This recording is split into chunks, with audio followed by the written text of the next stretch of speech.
Voilà, toujours à l'aéroport, madame, vous avez la parole. Oui, en tant que porte-parole de la Mouka, je voudrais lancer un message à M. Shadari Ramazani. Lui dire de faire très attention avec son groupe, il est en train de jouer avec le feu. Nous sommes dans le jeu démocratique. C'est lui qui a l'avantage d'avoir la puissance publique.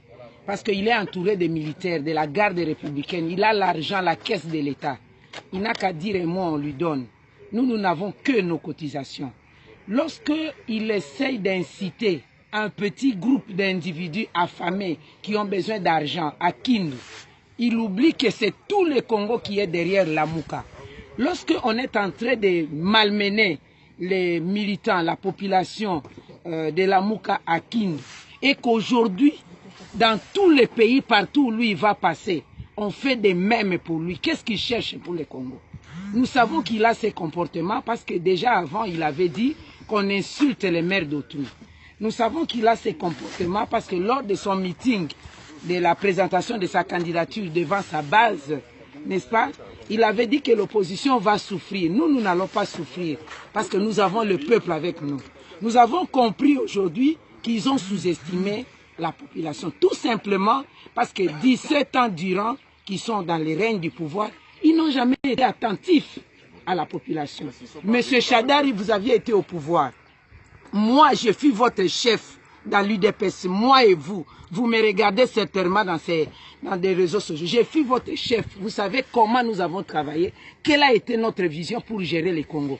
Mais lorsque tu as dérouté pour aller dans les pouvoirs AFDL, tu es maintenant dans les PPRD, tu as tout oublié, tu as oublié le peuple. 17 ans durant du pouvoir, tu n'as pas été attentif. La population, depuis longtemps, avait déjà dit non à votre manière de gérer. Maintenant, la population veut s'exprimer de manière démocratique. Vous voulez imposer la machine à voter parce que justement, vous avez compris que vraiment de manière démocratique, vous ne passerez pas. Mais là, je suis en train de vous dire, nous n'avons que ce Congo. Si vous avez un autre pays, nous n'avons que la République démocratique du Congo. Nous ne voulons pas embraser les pays.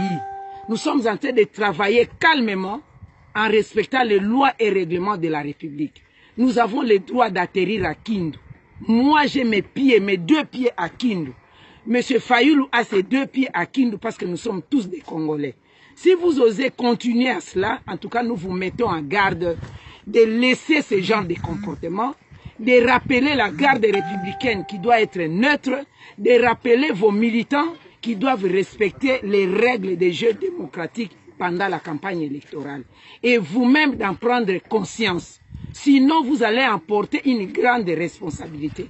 Nous voulons des élections en amont, qui sont des élections démocratiques, des élections pacifiques, et que le jeu respecte les lois et règlements de la République, de sorte qu'en aval, tout le monde respecte les résultats des urnes. J'insiste. Nous n'avons que la République démocratique du Congo comme pays. Si vous en avez un autre, c'est pourquoi vous voulez embraser le Congo et aller ailleurs, nous vous mettons en garde. Voilà ce que je voudrais dire.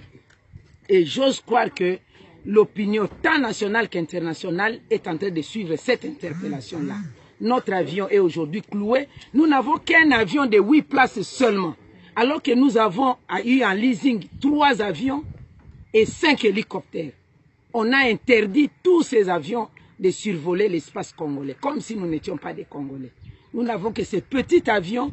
Nous sommes en train d'aller partout, sans t-shirt, sans képi, sans des affiches, mais nous n'avons que la volonté et la communion que nous avions avec la population. C'est vous qui utilisez même Congo Airways. Vous utilisez les moyens de l'État à votre faveur. Vous utilisez la puissance publique en votre faveur. Mais nous, aujourd'hui, nous avons la puissance du peuple. Nous continuons à vous mettre en garde. Que l'opinion nationale et internationale rappelle à M. Shadari ces règles de jeu. Il ne faut pas qu'il porte la responsabilité dans ce qui va arriver au Congo. Voilà. Merci madame, ça c'était la porte-parole de la Mouka, madame Madaïba, qui a donné en tout cas sa position par rapport à tout ce qui se passe. Là, les gens sont à l'aéroport. Bientôt, on va quitter. Le véhicule de Martin Fayoulou est là. Vous avez vu le Premier ministre est aussi là. Est-ce que c'est là, ça vous entame? moralement? Bien au contraire, ça nous encourage davantage. Quand on découvre que l'adversaire a très peur, il panique, ça nous encourage. Et le peuple est au courant de ce qu'ils sont en train de faire. Ils en porteront la responsabilité. Voilà. Merci beaucoup. Voilà. Donc, je suis en contact avec Kindu. Je suis en contact avec Kindu. Qu'est-ce qu'ils disent?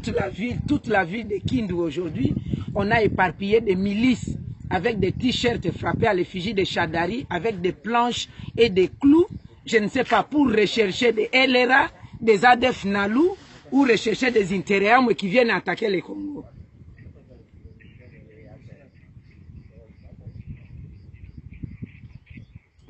Ah, donc, le ministre des Finances s'appelle comment? Voilà, donc à la tête de cette milice, c'est le ministre provincial des Finances dans le Maniema, Oman Abitika, Pascal. C'est lui qui est à la tête de cette milice. Vous vous rendez compte? Là, on est où?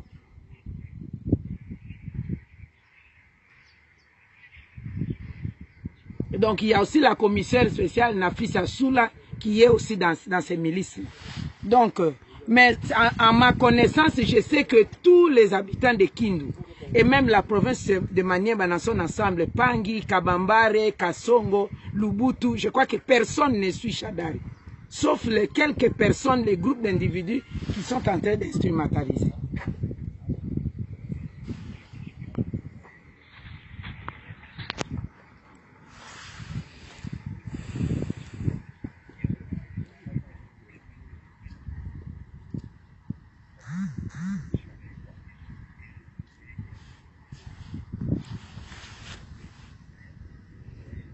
Voilà, vous qui nous rejoignez maintenant, nous sommes à l'aéroport de Bangbuka, à Kisangani.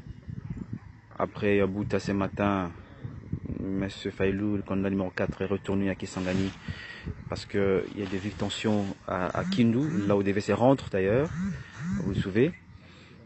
Tensions causées, occasionnées par le fait d'une certaine milice montée par certains cadres ils sont tout simplement malheureux. De la majorité au pouvoir. Ils sont tout simplement malheureux parce qu'ils n'étaient pas attentifs à la voix de la population, tout simplement. Ils ont sous-estimé l'action du peuple. Mais le peuple a déjà choisi son camp, c'est tout, c'est simple.